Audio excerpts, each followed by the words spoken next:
Mesdames et messieurs, avant tout propos, je demande à Dieu Tout-Puissant de prendre possession de ma bouche, que tout ce que je dirai ne vienne pas de moi. Amen. Que ça vienne de lui.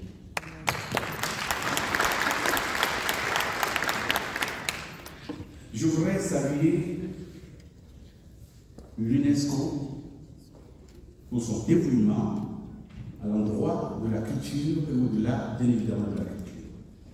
Mais il est important pour moi, parce que pour certaines personnes d'entre vous, vous ne me connaissez pas, mais pour certaines personnes ont eu, bien évidemment, l'opportunité de découvrir le visage ou de découvrir le nom sur certains sites ou sur dans certains médias.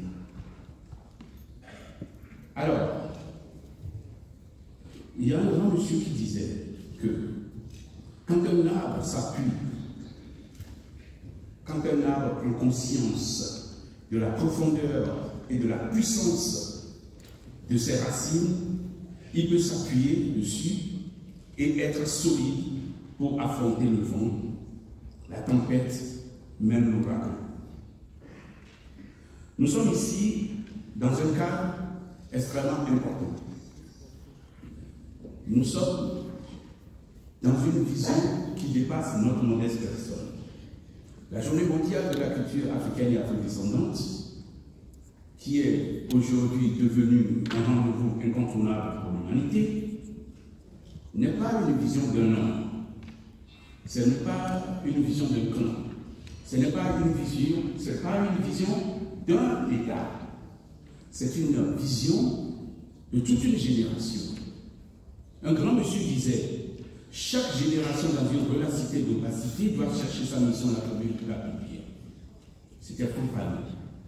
C'est ce que nous sommes en train de faire. Nous sommes en train de créer une universalité, nous sommes en train de créer une unicité entre les peuples. Il est de mon devoir, en tant que celui par qui ce message est passé, parce que c'est important de le dire, celui qui soulève le bras d'un brave, son bras aussi est soulevé. Donc je voudrais vous saluer.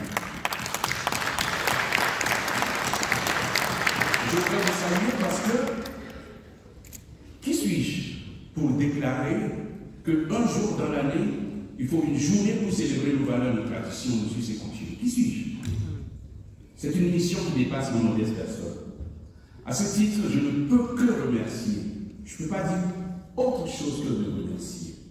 Alors, ici, avec mon sentiment le plus profond, je veux saluer une grande dame que j'apprécie beaucoup, qui est presque ma marraine. Je voudrais que vous applaudissiez à Tiamara. Tiamara fait la synthèse entre la musique togolaise, africaine et sud-américaine. Elle a chanté avec le groupe Orchestra Aragona pour ceux qui sont d'Amérique latine et elle devait être avec nous malheureusement. Son agenda ne l'a pas permis, mais en tout cas je tiens ici à la saluer. Merci beaucoup Batia pour tout ce que tu fais pour le rappel de notre institution. Merci beaucoup. Alors, merci également pour mon cher frère ministre Doucet. Ministre Robert Doucet fait partie des toutes premières personnes qui ont cru à cette vision qui, d'entrée du jeu, il s'est dit, qu'est-ce que je peux faire pour vous, M. Doucet, par rapport à cette vision? Ce n'est pas ma vision, c'est notre vision. Donc ce que vous pouvez faire, faites-le. Et je voudrais ici le saluer, le remercier. J'avais cru qu'il serait avec nous, mais il sera avec nous. Dans cette maison de l'UNESCO, qui m'avait adopté depuis 2008, peut-être que vous ne le savez pas, c'est dans cette maison que nous avons organisé pour la première fois le forum sur le rôle de la culture dans le développement de l'Afrique, en 2008, avec une grande dame qui n'est plus avec nous aujourd'hui, Françoise Rivière. Je cadre Françoise Rivière dans la mémoire, pour certaines personnes qui la connaissent à cette maison. C'était tout simplement la DG de la culture. Je voudrais qu'on la salue. Je garde en mémoire son Excellence Larry Sambiani, qui avait mobilisé toutes les délégations en 2019 pour porter ce projet de résolution. Il n'est plus avec nous aujourd'hui. Nous le gardons aussi en mémoire. Mais ce n'est pas des applaudissements. Qu'est-ce qui vous arrive? Nous sommes tous militaires. Vous êtes d'accord avec moi? Bon, il y a aussi un grand monsieur. C'est vraiment plus qu'un père. C'est la voix de l'UNESCO. Quand j'ai rencontré Federico Mayor en 2012 en Angola, je lui avais demandé, Président, voulez-vous être membre d'honneur pour promouvoir la journée mondiale de la culture africaine et afro-descendante? Il m'avait dit, mais Fred John, je ne peux pas l'imiter, mais je vais tenter. Mon Fred John, mais je suis africain, mets mon nom partout. Vraiment, Federico Mayor, sois en paix là où tu es.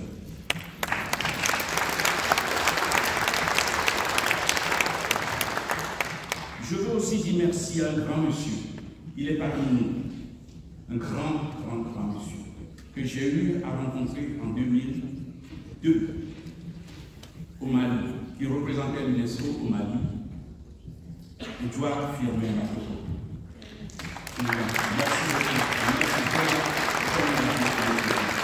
Je cite tous ces gens parce qu'on a l'impression que la journée mondiale de la culture africaine et afro-descendante est tombée du ciel. Mais il y a des gens qui ont donné leur temps, leur énergie, leur contribution. Donc il faut à un moment donné leur rendre hommage. Pas à titre posthume. Donc, franchement, Firmin Makoko, merci beaucoup. Je veux saluer un papa, un grand frère, professeur Francis Kossé. Monsieur le ministre, merci beaucoup. Il y a quelque part, nous, monsieur, très énormément dans cette maison, et aussi, un qui n'est pas avec nous, mais que je ne peux pas oublier, c'est l'ADG Tidjani Serkos, qui était bien évidemment au poste qu'occupe aujourd'hui de notre frère Firmin Makoko. Alors, je crois que la journée mondiale de la culture africaine et afro-descendante doit être notre repère. C'est la seule date qui unit les Africains et leurs descendants à travers le monde entier. Dans ce projet de résolution, nous, au RAPEC, nous avons demandé à ce que cette journée soit une opportunité pour que l'humanité tout entière rende hommage à l'Afrique, notre berceau commun. C'est pour ça que le slogan de la JMCA s'intitule JMCA pour une humanité réconciliée. Je crois que vous devez applaudir cette édition. C'est vraiment plus fort que ça. Bien, on m'a donné 10 minutes, mais je crois que c'est un peu urgent et je ne vais pas abuser du timing qu'ils m'ont donné, mais je vais demander à notre grand monsieur Chairman, parce que cette journée a été adossée par un prix. Ce prix, c'est un prix que nous, au RAPEC, nous avons décidé de décerner chaque 2 ans à toutes les personnalités venant de tous horizons qui ont pour vivre ensemble la paix entre les peuples, cohésion sociale et qui promet la culture, qui soutiennent la culture dans tout son sens. Je voudrais ici, parce que l'année dernière, il y a 2 ans, bien évidemment, cela, 2023, nous avons décerné pour la première fois ce prix au Maroc. C'est nous qui décidons qui doit être le récipiendaire par rapport à ses actes, par rapport à ses œuvres. Et nous ne demandons pas l'avis de celui qui va recevoir le prix. Est-ce que vous êtes intéressé? Non, parce que vous avez posé des actes, vous avez réalisé des prouesses, vous avez cautionné, vous avez soutenu. À ce titre, nous estimons que vous êtes notre JMCA Kekeli. Qu'est-ce que ça veut dire Kekeli? Kekeli veut dire tout simplement, c'est dans une des langues qui est parlée au Togo, Bénin, au Ghana, qui s'appelle Evé. Kekeli veut dire tout simplement la lumière. Donc, je voudrais que notre cher frère cite les noms de ces récipiendaires, de ceux qui seront tout simplement nos lauréats 2025.